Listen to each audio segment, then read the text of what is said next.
ring if you're ready to care. Oh, let's talk power, let's talk speed. Hosted by the one and only We Too Deep. Turn it up loud, feel the power in your seat. This is slapping me, yes, slapping me. What is up, everybody, and welcome back to another episode of the Slapping Meat Community Show. I'm your host, We Too Deep, and we have a good episode for you today. I'm gonna start the episode by asking two questions that I heard on another podcast that I listened to, and excuse me, giving my opinions. That's what I think the wrestling community should be, right? Hey, I heard so and so say this.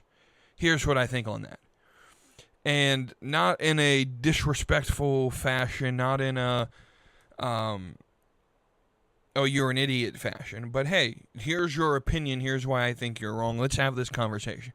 I wish we were able to have that dialogue in the world we live in today, because it's not just wrestling where that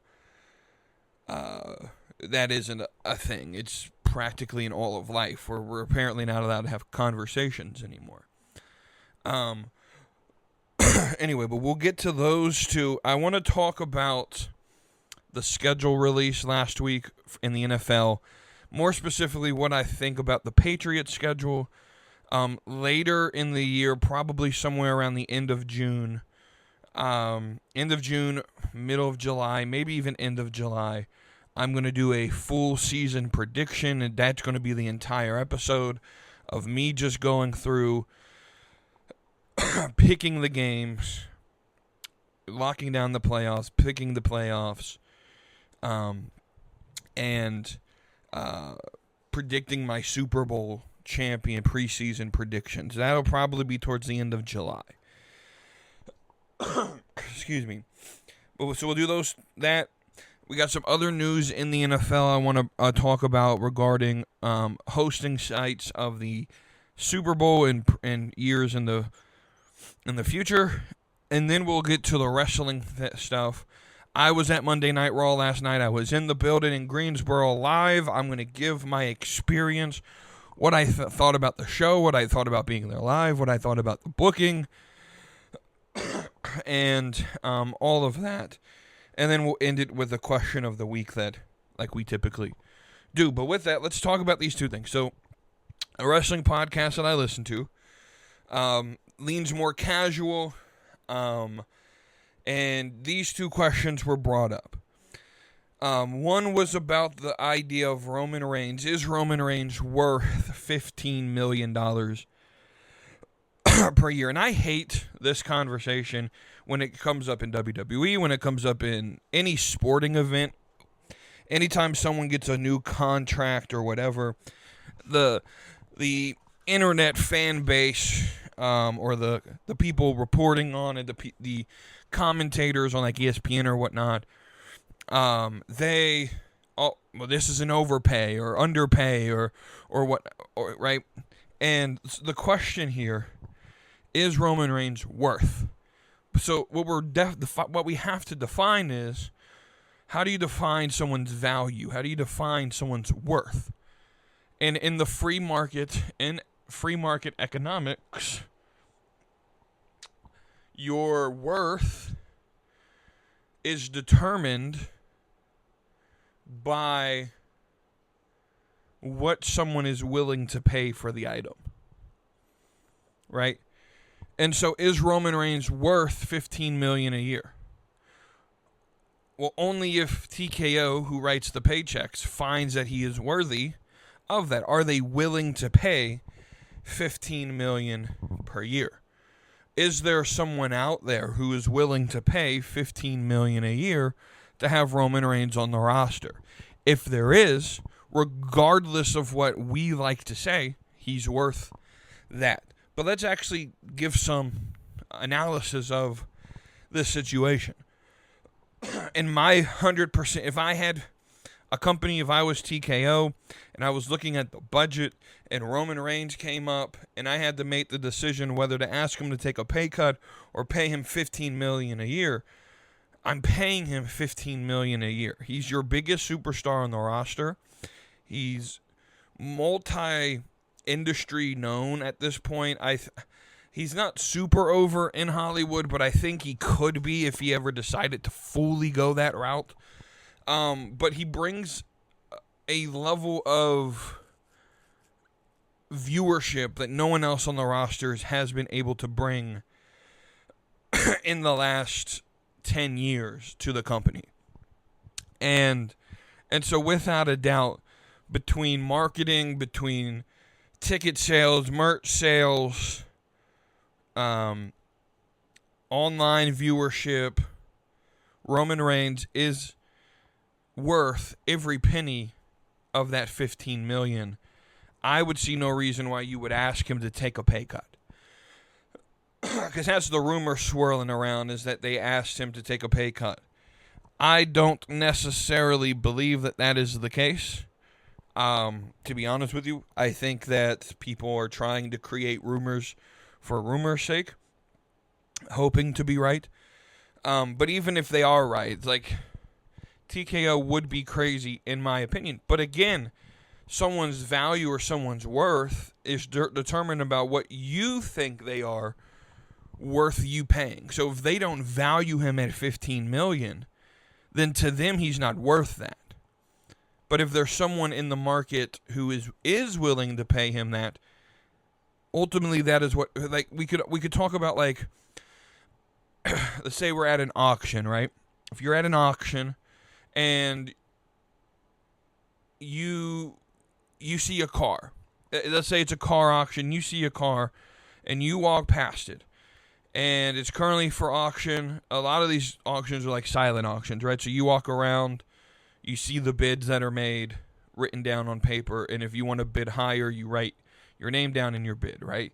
And then you walk away, maybe in the same trajectory of the car in case you have to battle back and forth with it, or something along those lines. Or maybe it's like an online auction where, right, and or whatnot, right? I work in self-storage, so we do auctions all the time. They're done online. I've seen these bids of units that we opened up. We took pictures of from the outside of the unit, of what's in the unit. We posted online, and in my head, like, I've literally had units I would be posting. I'm like, this is only going to give me like $10. And auction day comes, the auction sells, and it goes for like $400. And I just sit there and I'm like, man, I don't see what they see in this, right? It's not worth that, right? But in that instance, it's worth what the person is willing to pay for it. If someone is willing to pay $400, even if the stuff inside is only worth $30 at a retail price, it's worth $400 if someone's willing to pay $400 for it. That's how free market economics works.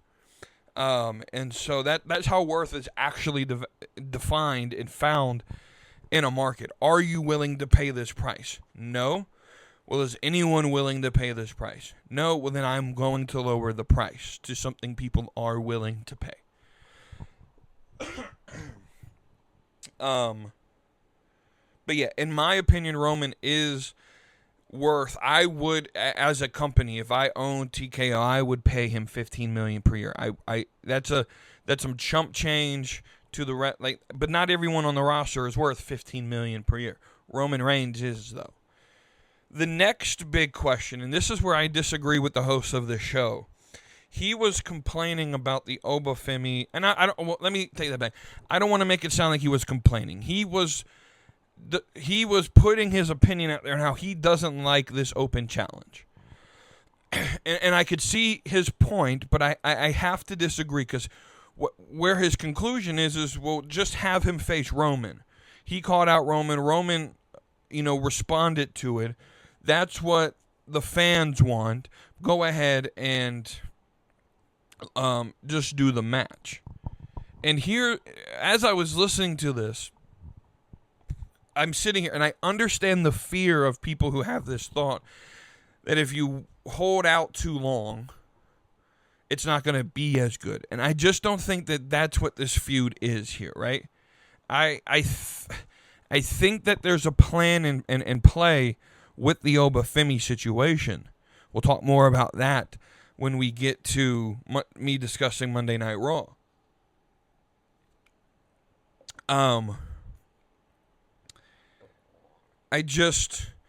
Roman and Oba-Femi should face off, not now. Like, so many people want them to just give them the goods. And I understand this idea of that long-term booking doesn't work for casual fans. I'm not even asking for long-term booking. I'm just asking to let tension build. So the argument being used is from this podcaster. His argument was essentially WWE tends to wait, and that wrestling essentially is you build tension and you dissolve tension. And I agree with it. But Roman and Oba don't have tension, like immediate tension. Oba called him out, but Oba didn't necessarily say, I want Roman Reigns now. He said, essentially, by the end of the year, the ruler will take down, right? I think the perfect place for this, and I've been saying this, the perfect place for this is like a Royal Rumble next year, where you have Oba-Femi either win the Royal Rumble and then he gets Roman at Mania, excuse me, or Oba faces Roman in some way, shape, or form. I still think the perfect plan, I think I said this after the night after Mania, or the show after Mania, that I think the perfect plan for Oba-Femi is to win Money in the Bank in September and to call out Roman Reigns, to hold the case, go over, does he want to go in and face Cody again and take down Cody, or does he want to take down Roman? And ultimately have him at the Royal Rumble, leading up, building up to the Royal Rumble, have him go to Roman and say, I'm not holding this any longer. I'm giving you notice. At the Royal Rumble, I'm cashing this in. You versus me. Do you accept? And that's how I would build this feud. Because here's the thing. If you blow the load too early, now you don't have anything else to build to. Because wrestling isn't just build tension, relieve tension. You also have to build to something.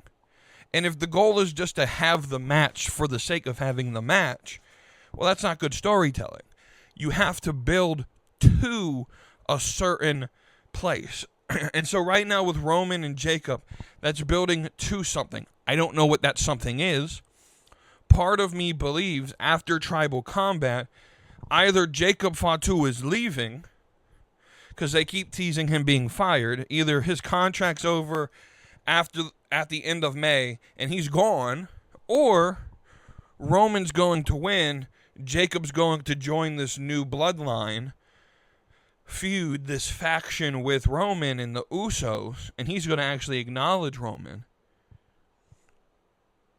And that's going to build towards some more domination to where now, right? But with Oba, you're also building something with Oba with what happened last night. And so there's obviously more you're building to. I'm going to save that thought. They're really building towards something with Oba-Femi.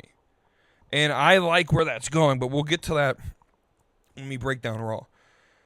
Oba-Femi, I think the perfect plan, get through this Brock Lesnar feud. We'll talk about that in a few minutes, how I think that should be booked. Get through this Brock Lesnar feud, and then the PLE after SummerSlam is Money in the Bank. Have Oba win the Money in the Bank, and then hold the briefcase till Royal Rumble, where he sort of announces the cash in to Roman and says, I want you, and boom, right? There could also be a way Jacob wins on the 31st. Jacob could win Tribal Combat. But I don't know. Like, I don't necessarily know where that's building to, and I like that. Can I just be honest with you? I like that. But let's go to football news real quick before we get back into the bigger wrestling content. Overall thoughts on the Patriots schedule. First off, our first 4 weeks is the hardest opening month since the Philadelphia Eagles in 1986, I believe is what I saw. We have a strength of schedule in the first month of we play 4 teams who have a combined opponent record last year the 4 teams we play, their combined record is 75% win, right? So we have a hard first month. I don't have a estimated amount of wins. This could be an 8-9 season. This could be a 14-3 season. I don't think this is a perfect season. Right now, just off a basic look, games I think are going to be a loss. I think we lose to the Lions. I think we lose to the Chiefs. I think we split with the Bills, so we're going to lose one of them. And I think we get one more loss down the line with either it being, the Chargers, the Broncos, or the Seahawks. I'm not 100%. This could literally be like a 12-5 season. And so I don't want to come in here and be like, oh, we're fine. This could be challenging. I don't want to give too much insight because I want to save that for when I do the predictions in a month or so. Just overall feeling, though, I don't hate it. I think this could very well be a schedule we could be very good at. Right? We have the Jets twice. We have the Dolphins twice. I think we sweep both of them. So there's at least 4 wins. The Raiders, I think, are going to be a win. The Vikings, I think, are going to be a win. The Packers are one of those iffy games, but I think they can be a win. The Bears could be a loss. It's a night. It's one of the primetime games. I think it's a Thursday night football game. Excuse me. Right, so it's not an easy schedule, by any means. But it's not super hard either. I see, without a doubt, I'm just going to give my preseason, my early assessment.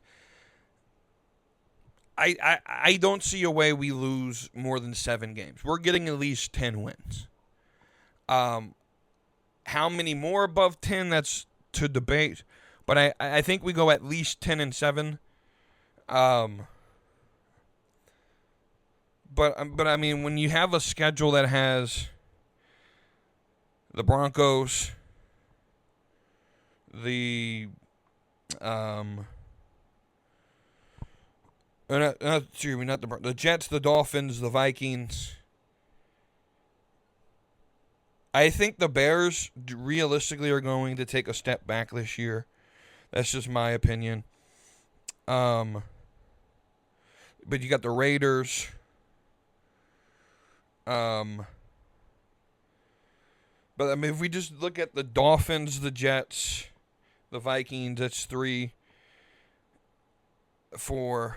I think the Bears are a win, 5, 6, 7. There's at least 7 wins. I think the Steelers are 8. So we have at least 8 games that I think I can guarantee as wins, and we're not losing the other 9 games. I think we beat the Seahawks to start the year. I think we beat the Jags. So, like I said, there's our 10 wins. I think we split the Bills, so there's 11.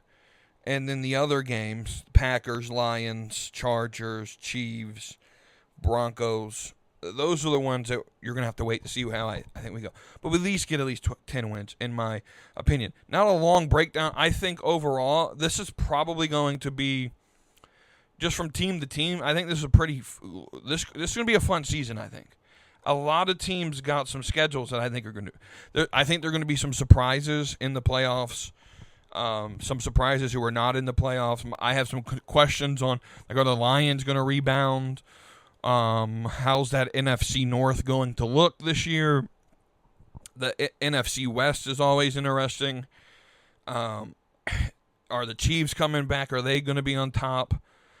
What's going on with the AFC South? We'll figure all of that out when I do my predictions at the end of July, early August.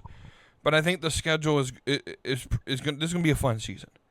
The big news with the NFL though is that the city of Nashville has been granted the Super Bowl in 2030, which is fantastic. Will be the new Nissan Stadium that they're building. WrestleMania will probably be held there, probably around this same time, if we're being honest, 2030. That could be a very, good month or two for Nissan Stadium getting the Super Bowl.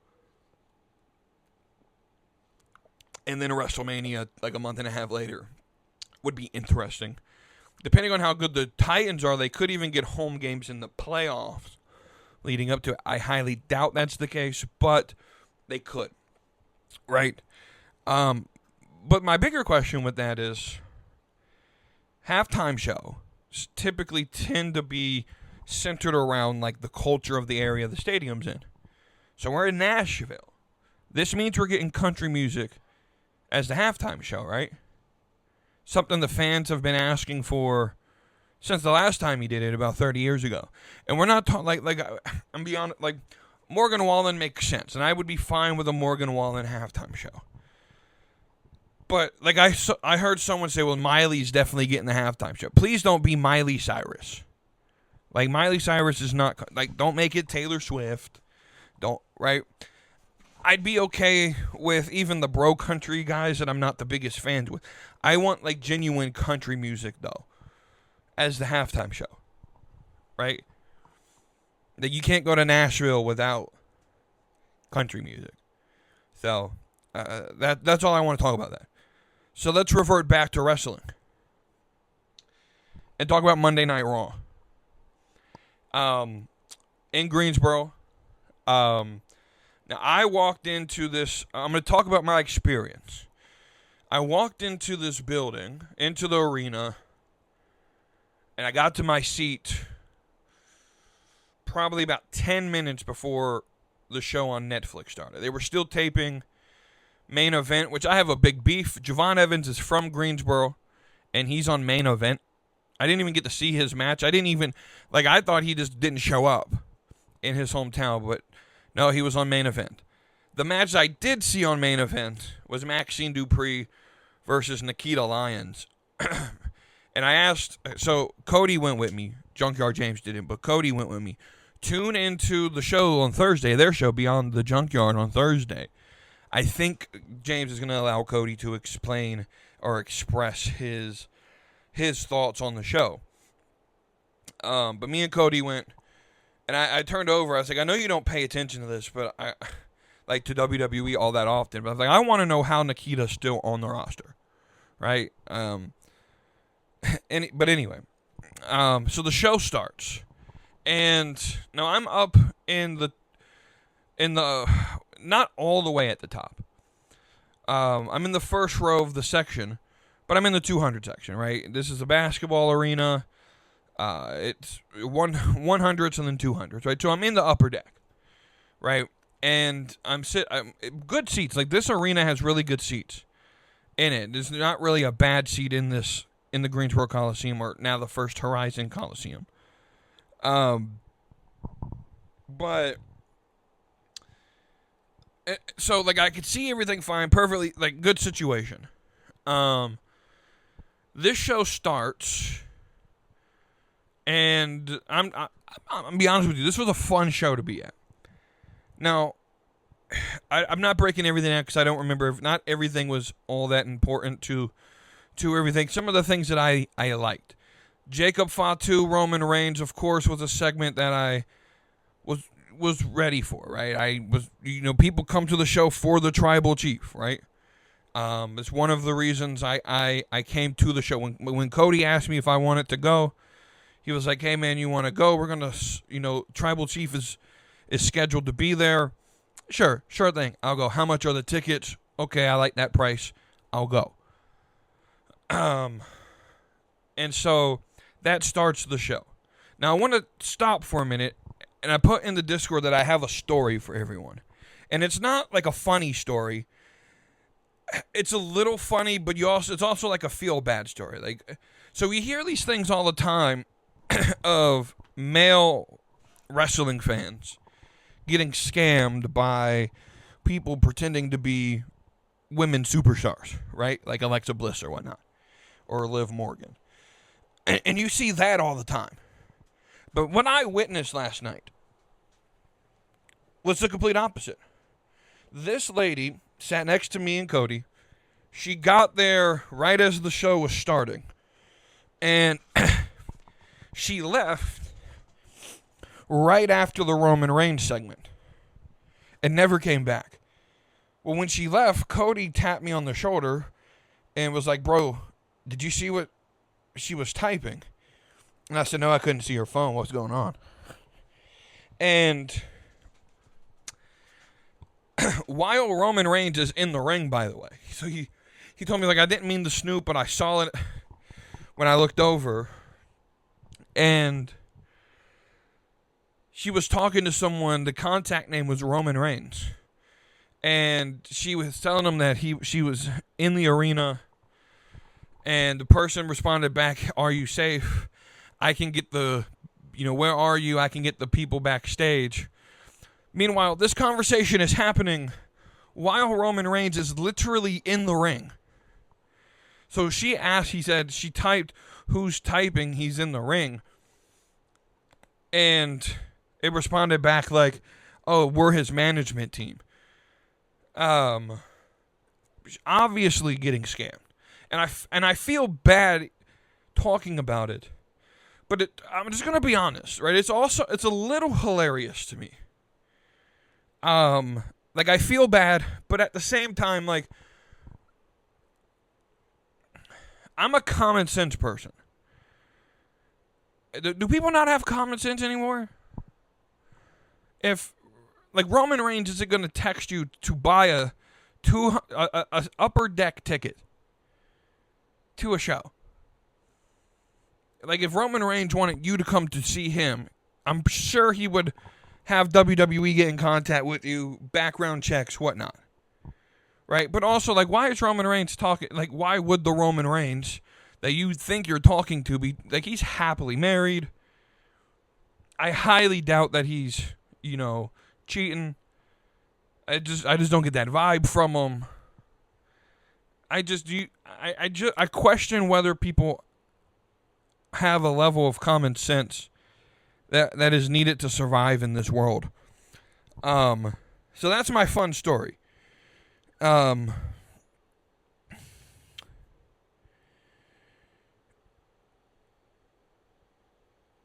So we continue.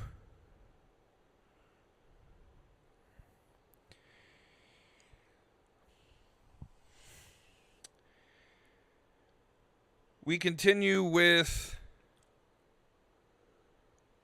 the show with Monday Night Raw. And I'm going to be honest, the El Grande stuff, it's interesting, but it's hard to pay attention and really care when the AAA stuff I don't watch. And they're really trying to sell this mass versus mass match, and I just don't care. I'm probably not going to watch. I just don't care, right? Some of the other, Sol Ruka was there, and I was happy that Sol was there. She was someone I wanted to see, and like to see her live.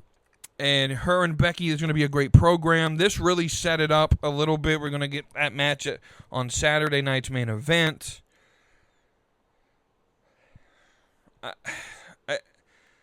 Most of the show, though, like if I wasn't in the stadium, I probably would not have watched it on Netflix, right?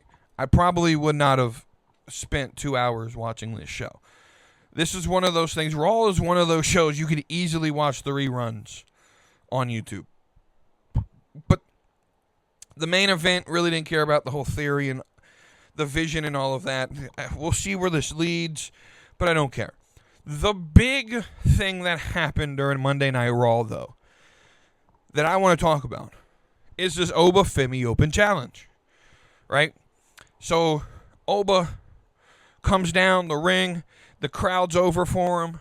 Well, let's pause for a minute. I don't think this was on TV.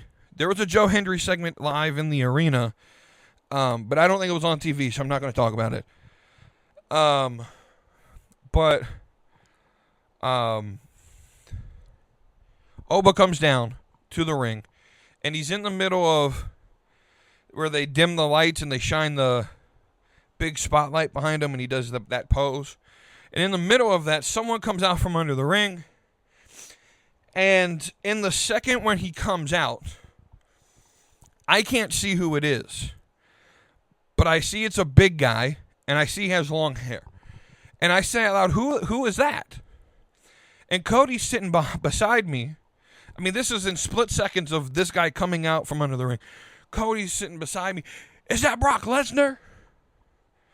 And there it is. It's Brock Lesnar returning to exact some revenge on Oba Femi. 3 F5s, a torn pair of jeans, because that's what he does when he does these things now. He did it against Cena, it happened. He played this one off better. The cameraman played this one off better, where I don't think it was seen on TV that he ripped his jeans, or at least that much. But Brock is back. And then we get another segment backstage where Paul Heyman says, hey, we have this contract. Brock's already signed it. Just get Oba to sign it for Italy. They're really building this Italy show, and I really appreciate that. I know so many people are like, oh, I'm over Brock. I'm done. No. This is good. It's good for a reason, for a couple reasons. One, no one was expecting this. No one was expecting this at all. Two, Brock Lesnar is good for business. I don't know if you guys saw the pop in that arena, but you can't tell me fans don't want Brock Lesnar there. No matter what the internet says, the people who actually go to shows want Brock Lesnar there. They were surprised, right? But three, why I really enjoyed this was it wasn't spoiled. It was genuinely a surprise that no one figured would happen. And I just have to say this as a wrestling fan. Doesn't that feel good? Doesn't it feel good to finally have something happen that's not spoiled? No one figured this out that this would happen. As soon as it calmed down, Cody's like, bro, I wonder how long he was under the ring. Because typically they put people under the ring when it's super dark. But in the arena, you could see them. Part of me wonders if that's why they did this Joe Hendry segment, to keep us entertained, because the lights were down. He was playing his guitar and doing this song to keep everyone entertained so that they could sneak him under, because it was under that commercial break before Oba showed up. But part of me feels like Brock Lesnar was under that for the entire show, because I didn't see anything that looked like Brock getting under the ring right. I just what a complete surprise, and I like being surprised. And so this is where I think we're going with this. In Italy, Brock is going to win. He's going to get some level of, and then Oba Femi's going to come back, and he's going to challenge him for SummerSlam. After Italy is Clash of Champions in Saudi, I don't think we'll get anything with Brock and Oba there. And then it's SummerSlam on August 1st, August 2nd. Right? So I think Oba is going to challenge Brock. It's the trilogy. It's also going to be Brock's retirement match, where Oba says, if I beat you this time, you actually have to leave. And that is where Brock goes, right? And I like that story. And then you have Oba actually retire Brock, get that full rub, and then he goes into Money in the Bank, wins the Money in the Bank. And this is why I am always saying you can't just blow the load on Roman versus Oba at Backlash, because they were obviously building towards something better for Italy with Roman and Jacob, as well as Oba and Brock, to get us to Like, I think this was the plan from the get-go, right? 100%. I don't think this caught anyone by surprise, right? A lot of people are saying, well, they must have offered him some more money. No, I think this was the plan from the get-go.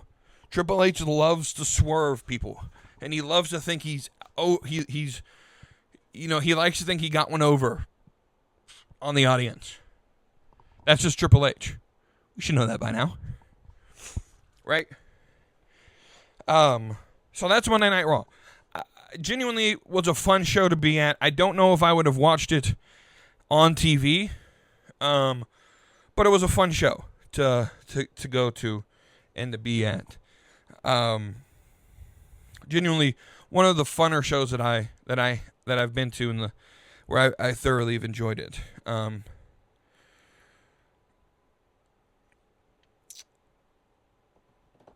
Let's move to this next segment. I want to know what you guys think about my thoughts here.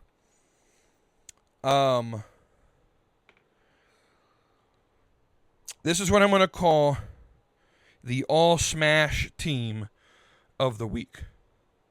So, we used to do on here, when Wavy D was on here, we used to do like Baddie of the Week. I'm gonna steal something from, I don't even know the creator's name. Everyone knows probably who I'm talking about. Where you go smash, respectfully though, right? I'm gonna steal this from him, the All Smash Team of the Week. And it could be anything. It could be athletes, female athletes. It could be female wrestlers, actresses, entertainers, anything along those lines, right? Could be any topic. This week, I'm doing top female wrestling announcers, or more so backstage interviewers that have been in WWE or related to a WWE company, which will be NXT, now AAA, right? While it was like, so for example, like it couldn't be AAA before WWE bought it, but now after WWE bought it, right? You see what I'm saying? But have spent part of their career in WWE at some point. Now, I only really know of 2014 forward. So there's going to be that era heavy. But there also wasn't a lot of backstage interviewers that were female in the 80s, 90s. Right? You had Finkel and stuff like that, right? So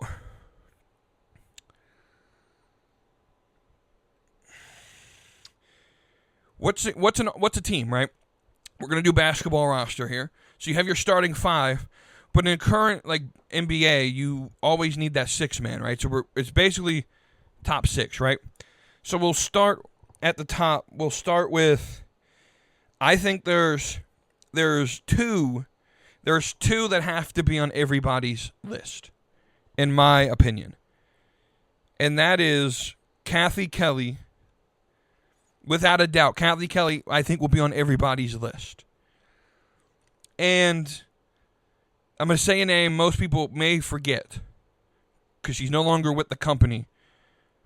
But for somehow my algorithm brought her up last week. And I was like, bro, I miss this woman backstage. Kayla Braxton.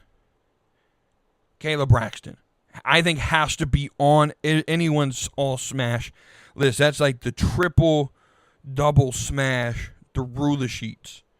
Kayla Braxton, right? The rest of this list, I think, could be there. This is my list, right? So y'all can give me your list if you want, but this is my list, right? So come in third on the team. Right, so Kayla Braxton's the point guard. She's carrying the team, right? Kathy Kelly's playing, like Kathy Kelly's, she's the shooting guard. She be hitting it, right? And I'm not putting positions to everyone, but like those are my two big hitters. Right? That's my LeBron and LeBron never really. Well, LeBron had the big three, right? You had Bosh, Wade, and LeBron. And I think this third one makes that super team, right?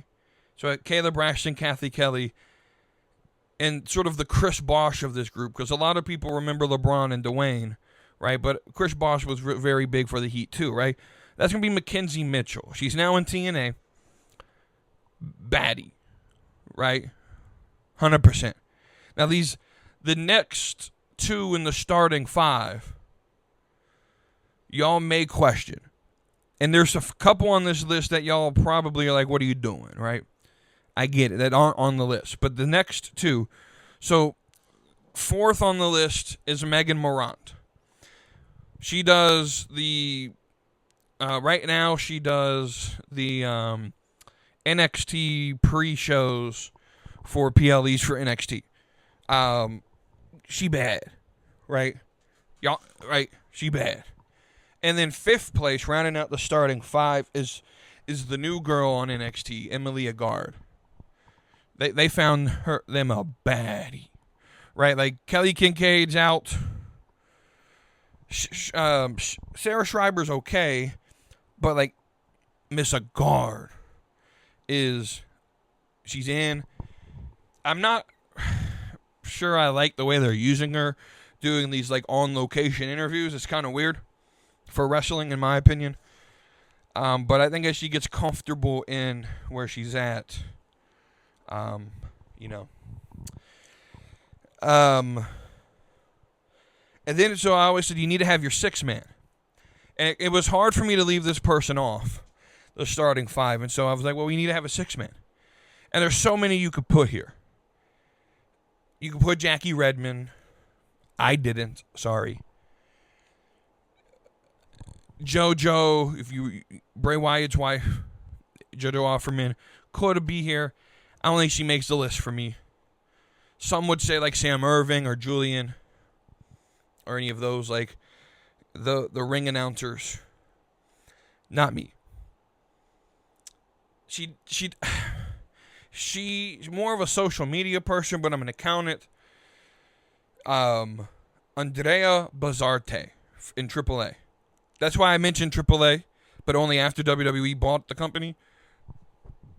I think this is Ludwig Kaiser's girlfriend now, Andrea Bazarte. Baddie. She could probably be in the starting five, right? There are some teams in the NBA where like their six-man is more important to the team than like a starting center, right? And that's what I look at. Like, I don't know if we could rotate this around, but those are my six: Kayla Braxton, McKenzie Mitchell, Kathy Kelly, Megan Morant, Emily Agard, Andrea Bazarte. And we're going to end the show with the Slapping Me Community Show question of the week. And the question is this: is comedy just comedy? Or is there a line that can't be crossed? And this comes off of the roast of Kevin Hart. And there's two jokes, the George Floyd joke and the Charlie Kirk joke, where people are like, people are complaining about the jokes, and then in response, people are complaining about people complaining about the jokes. And some of the logic behind that is, oh, guys, it's just comedy. Y'all need to, y'all just got to laugh it off. And here's my opinion. Both jokes should not have been said. Right? So I'm not going to say can't be said or that the comedians can't say jokes like this. But I also think that there's discernment in whether or not you should say something. Is this the right place to say? Is that a joke that should be made? And I understand this art because I'm all for free speech. But it's almost like what I talk about with like the Mike Vrabel, Diana Rossini stuff, where like people just need to let it go because at this point you're just sort of harming that people could be at harm. You're hurting the families of these two individuals, and so you should not say things. Not saying you can't, but you should not. You should be an adult. And like those jokes to me were just childish. And I'm not saying they weren't good jokes. I'm not saying that offensive comedy isn't something that should happen. I'm just saying on both sides of the aisle, I'm going to be consistent here. The George Floyd joke and the Charlie Kirk joke should not have been said at this roast. I felt like this was just an attempt to be edgy. And that's my thing with good comedy doesn't have to use controversial things as the punchline. Good comedians are able to, and the problem is Tony Hinchcliffe, I think it was Pete Davidson who actually said it. Like, Tony said one, right? And Pete Davidson said the other one. Well, neither of them are good comedians. And they require this type of clickbait material to get people to talk about them because their normal material sucks. There's a reason Kill Tony, it never stands up on his show and actually does comedy. He just sits at the table, right? And everyone on the show is funnier than him. He's not that funny. That the jokes just were uncalled for, in my opinion. And y'all know me, I'm not the type of person that is soft. I'm not. I don't think in the moment like that either of the jokes are necessarily appropriate. Knowing that it's going to rile up, and that's what these comedians sort of rely on. And then they fall back to, well, we're just a comedian, you guys are soft. No, how about we be an adult, right? That's where I'm at with this.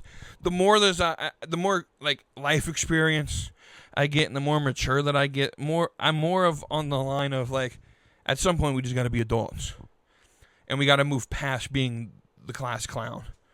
And comedians are fine. I love comedy. But there's a lot of good comedians out there who don't rely on edgy, clickbaity type material. And what I found is those that do tend to not be funny. And so for example, nothing against female comedians, but a lot of female comedians rely on jokes about their genitalia because the rest of their material isn't all that interesting. But you can get people joke, if you can put in a pussy joke or a sex joke, people will at least laugh at those, right? And I just think as we I'm always thinking about like what's the societal impact of things like this when we normalize these type of behaviors. That's the way that I think about these things. So let me know what you guys think. Are these jokes just comedy or did they cross a line? I'd love to hear you guys' opinion. I know this is a short show this week. There was a segment that I removed, the rant of the week, and I removed it because I didn't really want to talk about it, but I'm about to add it in last minute decision. I'm going to add it back in.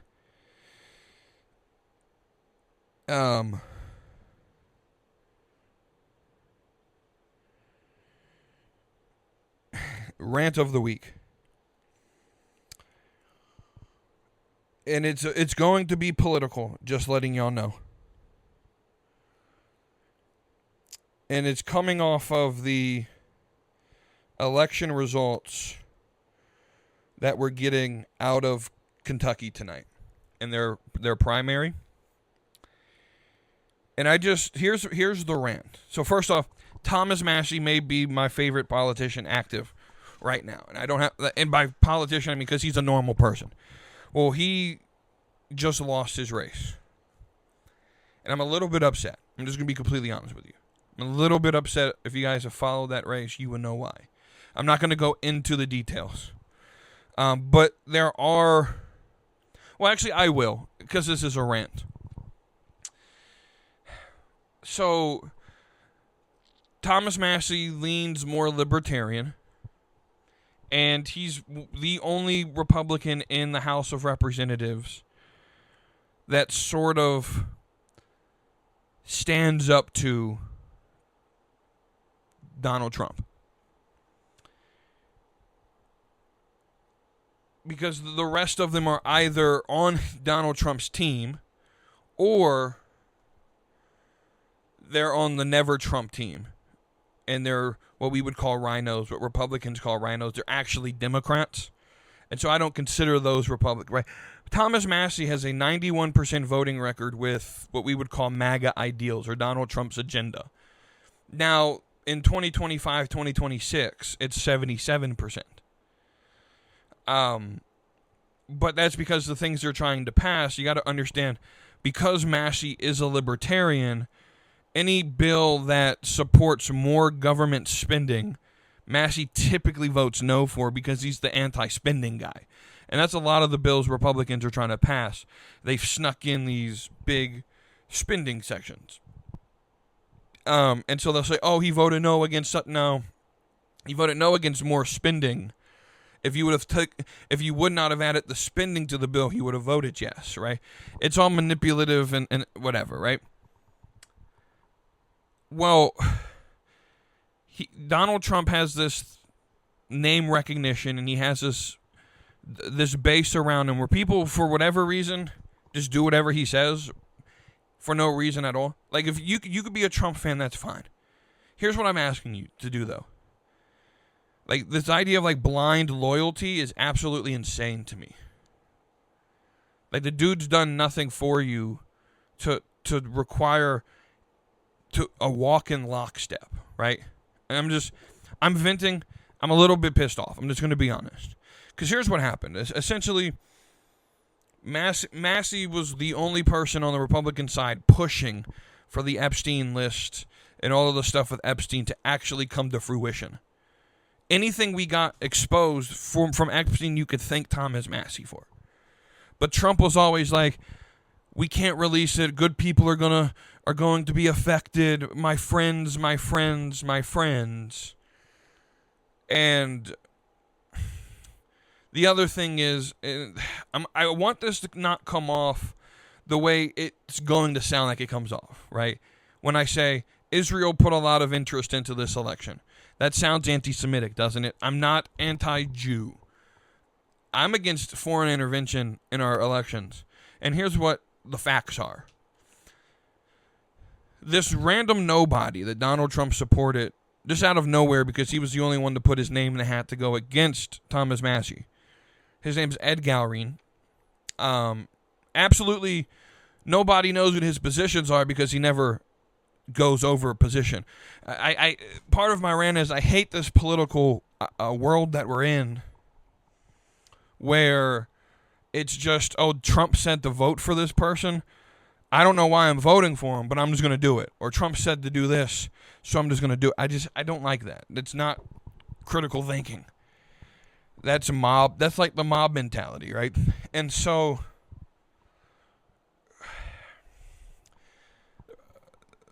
the reason I say Israel money is we have lobbyists in D.C. called AIPAC, the American Israeli Political Action Committee or whatever, right? It's all they fund both Democrats and Republicans, and essentially if you get funded, you're supposed to support aid going to Israel. Well, between AIPAC super PACs, whether it's MAGA Kentucky or I can't think of the other PAC that funded, but it was like $20 million of essentially money that was paid to make sure and guarantee that a Israel favorable candidate for aid going to Israel happens.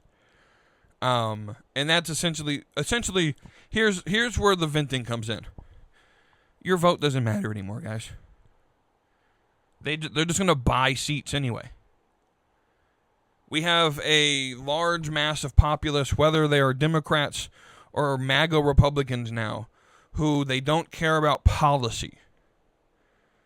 It's right. So the last election in 2024 with the presidential election, the Democratic slogan was blue no matter who, right? When Biden got pulled out and Kamala got put in, they were like, we're voting blue no matter who. And that was their slogan. Well, MAGA's voting for whoever Trump says. And they don't really have a slogan, but essentially it's if you're disloyal to Trump, you have to go. Even if you voted with Trump 91% of the time, and the 9% of the time in your tenure, I'm just frustrated. I'm just frustrated, guys. Our country is now owned by lobbyists and foreign interests. I'm frustrated. Your vote doesn't matter no more, guys. It literally does not matter. And I know I'm speaking frustrated. Like, I'm the person who's always, go vote. Your vote matters. Tell the system what you think by casting your vote. It's your civic duty. In November, I'm going to vote. I'm not going to be the person like I'm not voting no more. But part of me is a little closer to being fully black-pilled, to just giving up to this political system.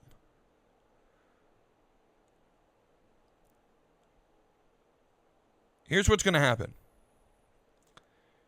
Ed Gallery is not favorable in this race. I think when there's a race where it's Republican versus Democrat, who I don't even know who won the Democratic nomination for this race. They're winning this general election in November, though. That seat's going blue. That's my opinion. And I don't know. I'm frustrated. I don't have much more to vent about, but though the original rant, as I wrote it down,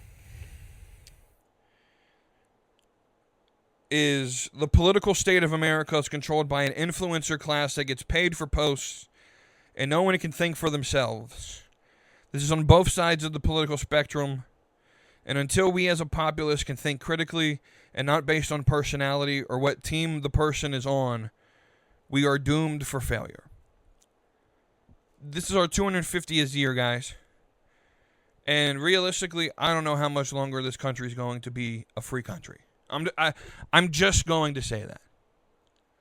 I'm just there, but I'm going to say something though. Now, I have to wait until the exit polling comes out. I want to see the breakdown in voting because I think I know what this is. I think there was a lot of more elderly, rich people who in this district who heard Trump say this or that, and they watch Fox News all day. And by the way, Fox News didn't allow Thomas Massie on the entire campaign. But the boomer class has destroyed America. They have been since the 60s. The Summer of Love, the hippie movement, all of that, that was the beginning of the downfall of this country. And when it's all said and done, and this grand experiment known as the United States of America is wrapped up, and that's going to happen, right? This wasn't going to last forever.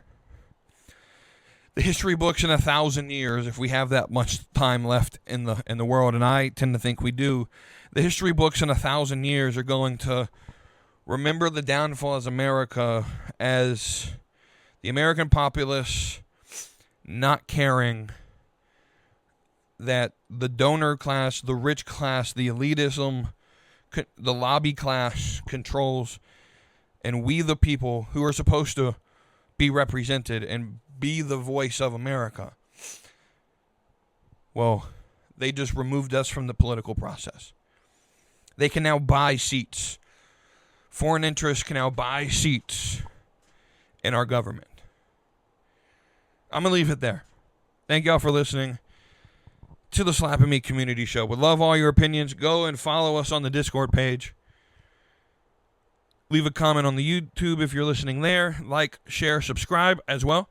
If you're listening to the audio, hit the thumbs up, hit the follow or subscribe. Leave us a review. We would love to hear what you guys say. Until next time, though, I'll see you back here on the Slapping Me Community Show. So hit that subscribe, come along for the ride, whether it's NXT or NFL time. Going in the ropes and fourth and deep, Slapping Me Community every Tuesday. Help immunity, every Tuesday, every Tuesday.